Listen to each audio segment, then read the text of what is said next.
now today we are going to talk about a very different sort of a topic that is obviously related to the different sort of a people and the communities out there. That is the universal access to the healthcare. And I do believe, despite the fact that Pakistan is a poor country, it does not have that much of a resources, but our state has been endeavoring a lot for quite some time to universalize the access towards the healthcare, and we have seen some very amazing initiatives in this regard. Obviously, this government's team is doing enough, and all other governments too, right?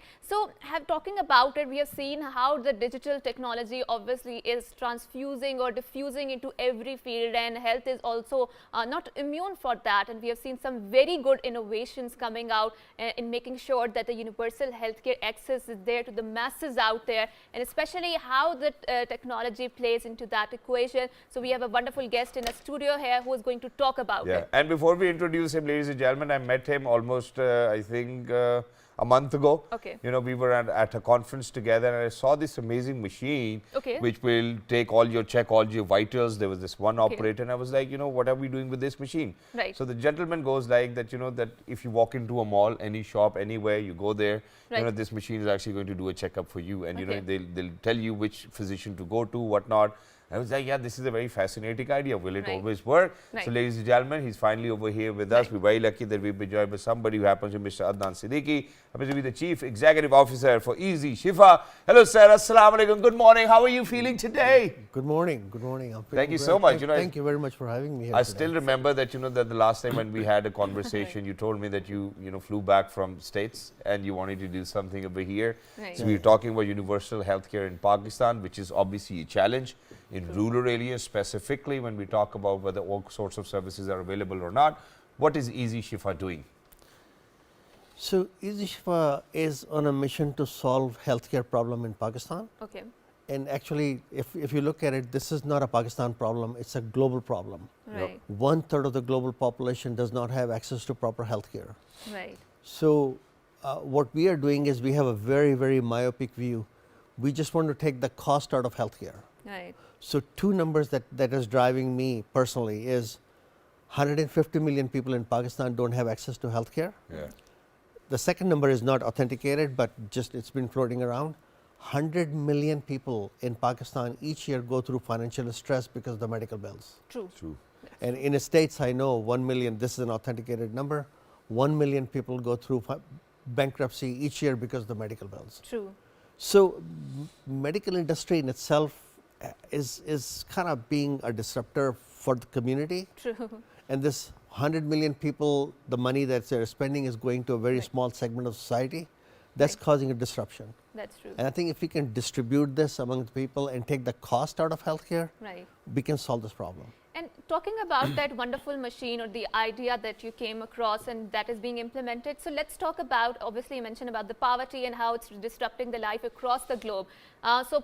Specifically speaking about Pakistan, and poverty has a very spatial sort of an aspect, rural versus the urban, and we can see that people who are residing mostly in the rural areas, they do not have the access, a broader access or universal access to healthcare, right?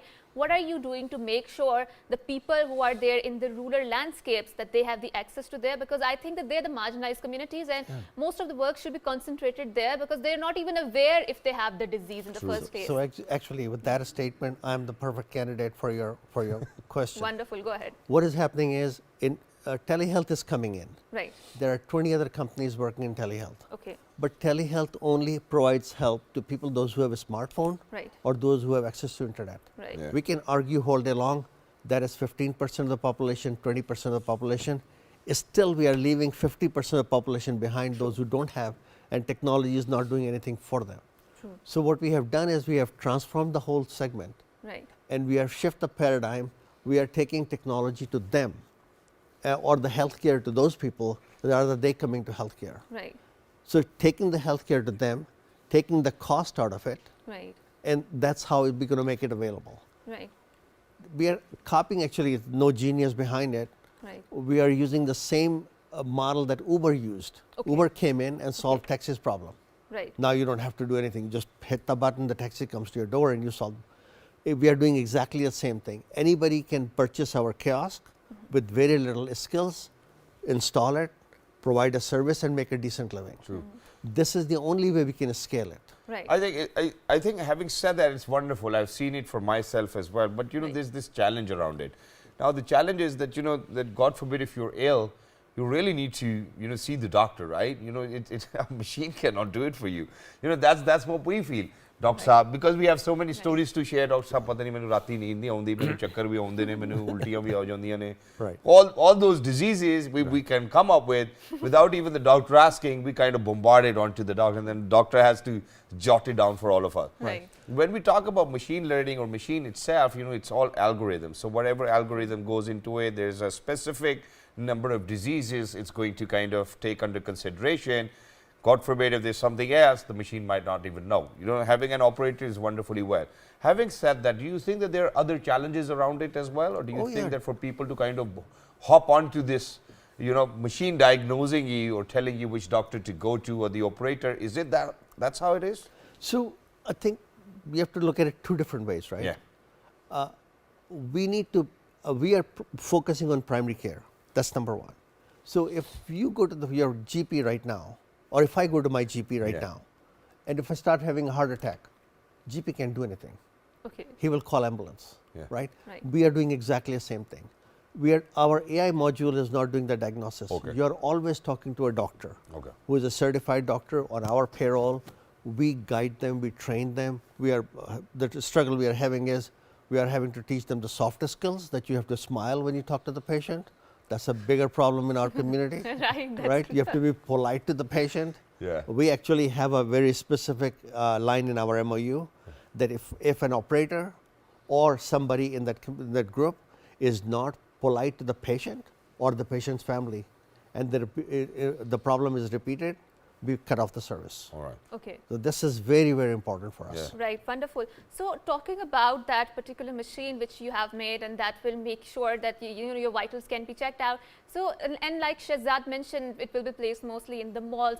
Forgive me if I'm not correct on my information, but having said so, don't you think that placing that particularly in the mall will then again create a sort of a lead barrier where a lot of people who do not visit the mall, they will be left out of it. So what is the broader functioning of that machine? Yeah. And in addition to that, so I'm just going to request my producer, Ms. Seher and Hassan, if you can just go onto YouTube as of now, check for EZShifa, so that we can share the image of the machine with our viewers as well. Having said that, don't you think that a lot of people might just get themselves checked over and over again just because they have this facility available? That's a good thing. Yeah, is it a good thing? Nothing wrong with that. And number two is, actually people coming to the mall is not my target market. Okay. 90% of people coming to the mall, they have a smartphone, they have access to internet, they have telehealth. Bottom 50%, they generally don't go to mall. Okay. Right? So we are taking healthcare to them. Right. Yeah. So the guy who has $500 in his pocket and a sick child, and he doesn't care. People talk about the second opinion or the accuracy and this, that or the other. That person just wants to take it to the child. 500 rupees hai, wo maulvi sahab ke paas jayega, kisi totka karega, do something else, or we are giving him a physician, qualified physician with medication and 500 rupees. Yeah. Right. And this is the model that we want to replicate. Right now we have about 150 kiosks across the country. Right. I want to be 2,000 to 3,000 by the end of 2023. Right. 50,000 by the end of 2030. Everybody will have access to healthcare in Pakistan. All right, but sir, with 50,000 plus kiosk, obviously, may Allah be with you, for what you're planning to do. You're taking healthcare to people's doorstep. I think it's wonderful. But having said that, don't you think that when you will have 50,000 or plus kiosks, you will need more doctors to answer queries? I don't know if I should say that on national television or not. 10 years from today, you don't need GPs. Okay. AI is coming in. That's it. We have our AI module right now. Yeah. You can take your video, and from the video, I can tell your blood pressure, your temperature, your heart rate, your oxygen level, even your blood sugar. Even there are these machines which are anticipating if you're going to get a heart attack next year or 2 years ago. We will do the prediction. So there are two different ways of doing that: analytics and AI. Yeah. Okay. Both of those combination of that, we are actually planning on screening everybody Right. who comes to our kiosk and free of cost. Okay. Right. Blood pressure, cardiac issues, diabetes and hepatitis. Right. We want to screen everybody Which means that we should actually have some great retirement plans now, because we're going to have a lengthier life and a healthier one as well. Healthier, but we do not know how much productive it would be, having said so. Yeah. So, sir. No. So let me stop. Sorry to interrupt you, but okay, sure. There is a TED talk. Okay. And they are talking about it right now, that being born, raising, and dying. Right. Growing up, it's an obsolete concept. Okay. Next 20, 30, 40 years, we will decide how long you want to live, and you will live a very, very productive life. Yeah. I mean, you can never predict a future with all of these common predictions, because who would have thought that after getting destroyed or bombed by the nuclear bomb, the Japan was rise to be such a nuclear, economic power in that sense. But having talked about what are some of the challenges that you're facing in your project, because one that I can foresee is that there's not that much of a digital access to people who are living in the rural areas, right? The penetration of the smartphone might not be that great in those spaces. So what are the challenges? So communication is an issue. Right. By virtue of that, we cannot get access to 100% of them. Right. But I'm one of those people, if I can get to 70%, I'm happy. Okay. I'm not going to wait 10 years because 30% are not getting it, right? Yeah. So let's go there. Once we get there, we will figure out a way to get to the next level. So it's not a big deal. Right. Good part is 90% of the people, those who come to the kiosk, right, they are extremely happy with the doctor, with the operator, with the cost, with the availability, all of these factors. Right. If before going to the kiosk, if you ask them, only 7 to 10% of people say, do I want a machine to take care of me or not? Yeah. Once they are there, they're hooked. Exactly. Wow, that's wonderful. And so my team, ladies and gentlemen, has actually taken out a video. I just want to be sure, first of all, that we're sharing the right with you, with our viewers. So I would request my producer to please give it us on the monitor so that we can see, and then we can actually go ahead with this one as well. So this is the right one, and then I would want Adnan sir, please explain to us what is this machine? How does it work? And what are we doing over here? So normally this machine, almost always, this machine is operated by an operator. Okay. And operator doesn't have to be highly qualified. Okay. I would like 50% of these operators to be females, because feminine issue is a major issue. If the patient is a female, operator is a female, doctor is a female, they can discuss the feminine issues that we don't talk about right now. Yeah. So the operator will come, the patient will come, we will put all the personal information, name, phone number, so that we can track them. Then we put all their vitals. All this information, current vitals plus the history, all that goes to the doctor. In the cloud. Doctor will go, doctor is our doctor who is sitting somewhere in the country. Okay. The doctor will study it, and then they will initiate a video call. You will have a video call with the doctor after consultation. Doctor will write a prescription. It will be printed at the kiosk. Yeah. We can give you over-the-counter medication at the kiosk, or if it's a prescription medication, you can purchase it yourself, or we can cash on delivery at your house. Wow, that's wonderful. So, for everybody who's out there, ladies and gentlemen, it's a complete successful business model, alhamdulillah. So, what we do is that, there are two different types of kiosks. Number one, I think that you can actually spend 600,000 rupees or 700,000 rupees and get a kiosk and get an how much? 300,000 rupees. That's number one. And number two? Hawa. So, if I can get 30 seconds. Sure. We have another version. Pakistan is one of the worst countries in the world when it comes to infant mortality and childbirth related deaths and complications. Agreed. Right.